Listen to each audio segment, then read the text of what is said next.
mentioned before, South Korea didn't have much resources than its people, and it was the people and its education level was one of South Korea's assets.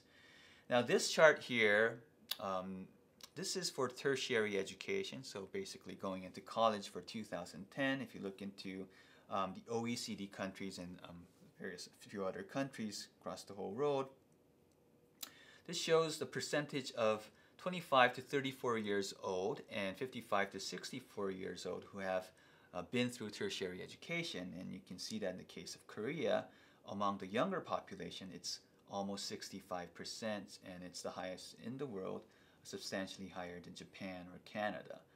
Now, if you look into the 55 to 64 years old, the older generation, only about 12% received tertiary education. So you can see the amount of educational attainment growth that happened during this period of time, and how that might be related to